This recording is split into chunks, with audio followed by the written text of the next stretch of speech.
तो आज इस वीडियो में हम देखेंगे चैप्टर 9 का क्वेश्चन 9-26।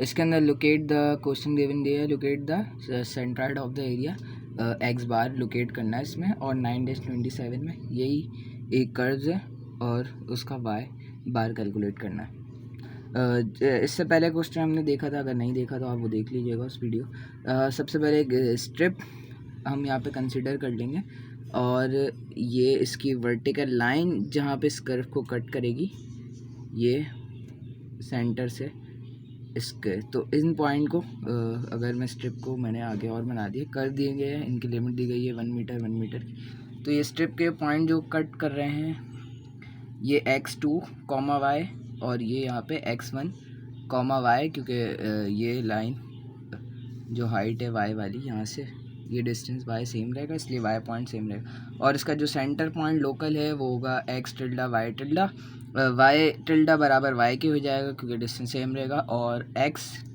टिल्डा यहाँ पे क्या हो जाएगा, क्योंकि अगर आप कंसिडर करें ये जो लेंथ है, ये पॉइंट x1 है, यहाँ से इधर तक का डिस्टेंस x1 है और इस पॉइंट से यहाँ तक का डिस्टेंस x2 है, तो मुझे ये डिस्टेंस कितना मिल जाएगा, x2 माइनस x1, तो ये लेंथ आ जाएगी। तो यही करा x2 माइनस x1, ये लेंथ आ गई। और इसकी जो हाइट है इस स्ट्रिप की वो dy है। अब मुझे चाहिए ये पॉइंट सेंटर वाला जो लोकल पॉइंट है, तो y टिल्डा जो होगा वो y ही रहेगा क्योंकि डिस्टेंस सेम रहेगा। लेकिन ये पॉइंट पे मुझे x का डिस्टेंस चाहिए, तो कैसे मिलेगा, इस स्ट्रिप का हाफ अगर मैं ले लूँ तो ये लेंथ ये इससे आ जाएगा हाफ, तो क्या हो जाएगा x2 minus x1 divide by 2 करके हाफ आ जाएगा। लेकिन ये यहाँ से यहाँ तक का डिस्टेंस आएगा, मुझे चाहिए इस y एक्सिस तक के डिस्टेंस, तो ये हो जाएगा x1 और प्लस का x2 minus x1 divide by 2। तो ये मैंने y एरिया लिख लिया स्ट्रिप का, ये इसकी लेंथ और हाइट, तो ये आ गए x2 minus x1 multiply by dy। और y बार जो मैंने बताया अभी आपको कि x1 यहाँ तक का डिस्टेंस और ये हाफ वाला डिस्टेंस हो गया x2 minus x1 divide by 2। यहाँ तक का डिस्टेंस x1 हो जाएगा, अगर ये मैं लाइन ले लूँ y एक्सिस, तो यहाँ तक का डिस्टेंस x1 और यहाँ से यहाँ तक का डिस्टेंस हो जाएगा x2 minus x1 divide by 2। तो ये आ गया x टिल्डा यहाँ पर। इसको मैंने सिंप्लीफाई कर दिया मज़ीद 2 मतलब एलसीएम के थ्रू, तो यहाँ पे आ गया x2 प्लस x1 और y टिल्डा y के बराबर ये। अच्छा, इक्वेशन मैंने आपको पहले बताई थी x बार की कि क्या थी, x बार बराबर होगा आपके लिमिट यहाँ पे होगी 0 से 1 तक की, और x का लोकल पॉइंट x टिल्डा, और फिर डी ए जो area of the strip consider करा है, और डिनोमिनेटर में फिर एरिया की इंटीग्रेशन। तो यहाँ पे वैल्यूज़ पुट कर दी, x टिल्डा ये वैल्यू आ गई x टिल्डा की, और डी ए यहाँ पे आ गया सिंपली, और नीचे भी डी ए ऐसे एज इट इज़ आ गया।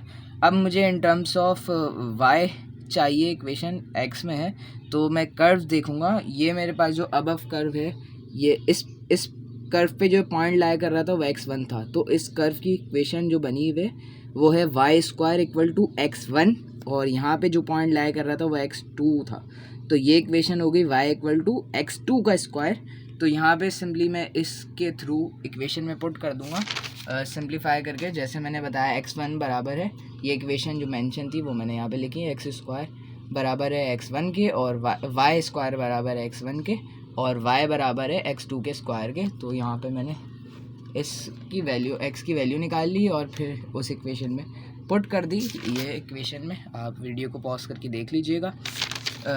फिर इसको मैंने सिंपली कैलकुलेटर में डालना है आपने सिंप्लीफाई करके, तो यहाँ पे x बार आ गया मेरे पास, जो कि है 0.45 मीटर, लिमिट 0 से 1 दी गई थी, आ गई। और 9-27 में आपको y बार निकालने का बोला है, तो अगर आपको देखना हो देख लिएगा, वरना टेस्ट में ये 9-26 है। क्वेश्चन नंबर 3 अगर हम देखें तो इसके हमें बोला है लोकेट द 9-73 है, locate the centre of mass of the assembly. ये असेंबली में मुझे दिए गए हाफ कोन दिए गए और हाफ सर्किल, मतलब सेमी सर्किल जिसे बोलते हैं, हेमिस्फेयर, सर्किल नहीं क्योंकि 3D ऑब्जेक्ट है। तो क्वेश्चन में बोला गया है कि ये असेंबली है, the hemisphere and the cone, hemisphere ही नीचे और उसके ऊपर कोन है, made from material having different densities है, तो सेंट्रॉइड और सेंटर ऑफ मास कंसाइड नहीं करेगा, अलग अलग होगा। तो आंसर में हम देख लेंगे, 2 चार्ट बनेंगे। तो सेंटर ऑफ मास हमें बोला है असेंबली का, और इसकी डेंसिटी दी गई है हेमिस्फेयर की eight milligram megagram sorry divide में मीटर क्यूब, और जो कोन की गिवन दी गई 4 मेगाग्राम पर मीटर क्यूब में रिस्पेक्टिवली। सो इसको अगर हम कन्वर्जन करेंगे, हम देखते हैं आगे।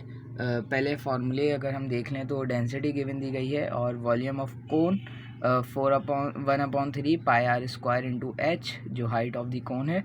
उसके बाद है वॉल्यूम ऑफ हेमिस्फीयर गिवन दिए गए है, वो 2/3 इंटू पाई आर क्यूब के, और ये सेंट्रॉइड ऑफ कोन है h/4, इसकी सेंटर में लाइन करेगा लाइन ऑफ एक्सिस पे, और इसकी हाइट डिवाइड बाय 4 हो जाएगी, और जहाँ पे सेंट्रॉइड होगा।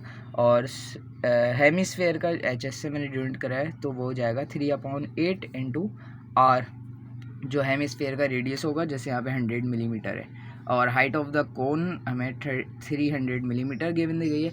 अब मुझे इस डेंसिटी को कन्वर्ट करना है kg पर मिलीमीटर क्यूब में। तो मैं कन्वर्ट करूँगा, अगर मुझे मेगाग्राम है उसमें kg में जाना है तो मल्टीप्लाई बाय 1000 करूँगा, या 10⁻³ से मल्टीप्लाई करूँगा, और ये मीटर क्यूब है और मुझे मिलीमीटर क्यूब में जाना है, तो मैं एक्सपोनेंट 9 से डिवाइड करूँगा, तो ये 9 ऊपर जाके -6 हो जाएगा। तो मैंने इनकी डेंसिटीज़ को मल्टीप्लाई कराना है एक्सपोनेंट -6 से, तो मेरे पास kg पर मिलीमीटर क्यूब में आ जाएगी डेंसिटी। फर्दर मूव ऑन करते हैं। तो पहला जो है मेरे पास वो कोन है, तो मैंने इसकी डेंसिटी ले ली है 4 और एक्सपोनेंट -6 से मल्टीप्लाई कर दिया डेंसिटी। मुझे मास चाहिए था, इसका फार्मूला ये मेंशन है सेंटर ऑफ मास के लिए, क्योंकि ये इस एक्सिस पे लाया करेगा जो कि z है, तो इसलिए मैं z से डिनोट हुआ है। तो z टिल्डा इंटू ये मास होगा, और फिर डिवाइड इसका समीशन हो जाएगा इन टर्म दोनों जो असेंबलीज़ हैं हेमिस्फीयर और कोन का, और डिनोमिनेटर में समीशन ऑफ मास जो है इनका उससे डिवाइड हो जाएगा।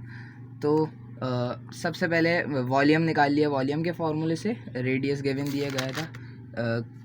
पहले हमने कोन का देखा है, तो कोन की हाइट हमें चाहिए थी, और ये रेडियस 100 होगा, और ये हाइट 300। तो यहाँ से वॉल्यूम ऑफ कोन आ गया 314,159.2.654, मल्टीप्लाई कर दिया डेंसिटी से, तो मेरे पास ये मास आ गया इसका। अच्छा, अब z टिल्डा मुझे निकालना है, तो z टिल्डा कैसे आएगा, h डिवाइड बाय 4 से। अब हाइट कितनी थी 300 मिलीमीटर, तो डिवाइड बाय 4 आ गया 75। अगर मैं यहाँ कोन बनाऊँ 2D के तौर पे, तो यहाँ पे इसका सेंटर ऑफ मास लाया करेगा इस पॉइंट पे, जो कि यहाँ से यहाँ तक का डिस्टेंस होगा 75।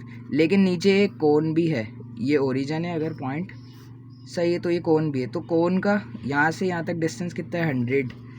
इस बात को और देख लें, अगर मुझे इसका सेंटर ऑफ मास चाहिए कोन का, तो h डिवाइड बाय 4 आ गया, जो कि 300 डिवाइड बाय 4 75 मिलीमीटर बना, जो कि इस कोन की इस बेस से यहाँ तक होगा। लेकिन हम जो डिस्टेंस चेक करते हैं वो ओरिजिन से चेक करते हैं, तो नीचे जो है हमारे पास हेमी स्फीयर भी है, तो हेमिस्फीयर ये रेडियस जितना ऊपर होगा ओरिजिन से, तो ये 100 मिलीमीटर गिवन दिया गया था, तो 100 मिलीमीटर प्लस 75, तो यहाँ पे z टिल्डा की वैल्यू आ गई 175।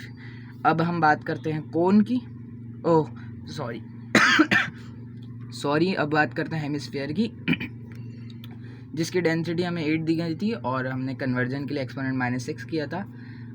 फिर उसको मल्टीप्लाई कर दिया उसके वॉल्यूम से। वॉल्यूम का फार्मूला मैंने आपको बताया था, थे 2/3 multiply by pi R cube से। आर हमारे पास था 100 मिलीमीटर, तो और इसका वॉल्यूम से मल्टीप्लाई कर दिया तो मास आ गया हमारे पास, और फिर z टिल्डा हमारे पास आ जाएगा इसका, हमने निकाला था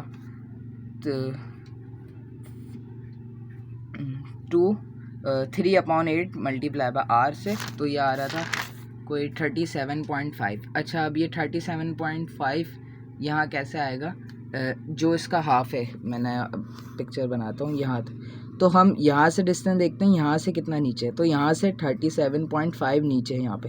लेकिन हम जो डिस्टेंस चेक करते हैं वो ओरिजिन से चेक करते हैं, तो ओरिजिन से यहाँ तक का डिस्टेंस कितना था 100 मिलीमीटर, और हमें चाहिए ये डिस्टेंस, तो ये हो जाएगा 100 मिलीमीटर माइनस 375.5 का, तो ये हमारे पास ये डिस्टेंस आ जाएगा जो कि हो जाएगा 60 कुछ होगा, 62.5 समथिंग।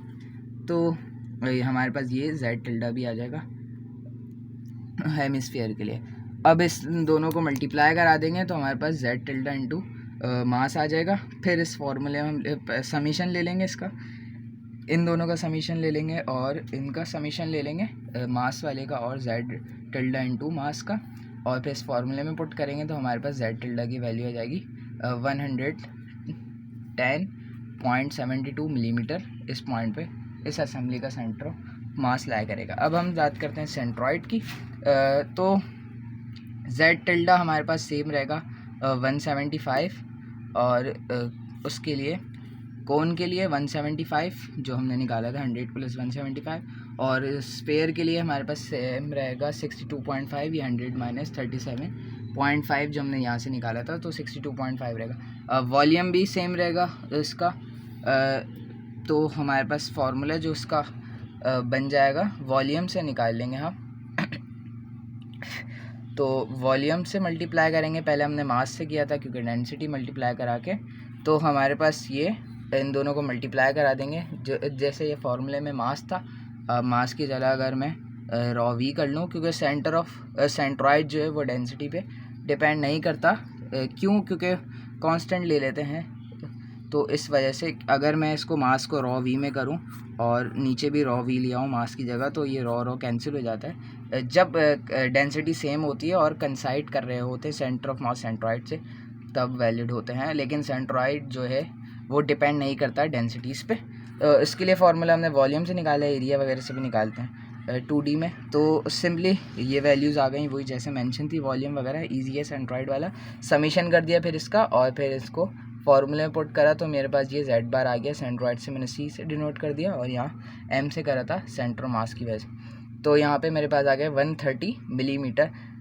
तो आप देखें कि 130 मिलीमीटर जो इसका सेंट्रॉइड है वो अबव होगा, सेंट्रॉइड जो है वो यहाँ कहीं होगा, और उससे नीचे हमारे पास होगा उसका सेंटर ऑफ मास। डिस्टेंस जो है ओरिजिन से Z पे, क्योंकि ये 1110 है, इससे तकरीबन 20 मिलीमीटर का फ़र्क होगा, 19.28 करके होगा अगर इसको माइनस करें इन दोनों के दरमियान के डिस्टेंस। सो ये क्वेश्चन भी हमारे पास कंप्लीट हो गया। Thank you.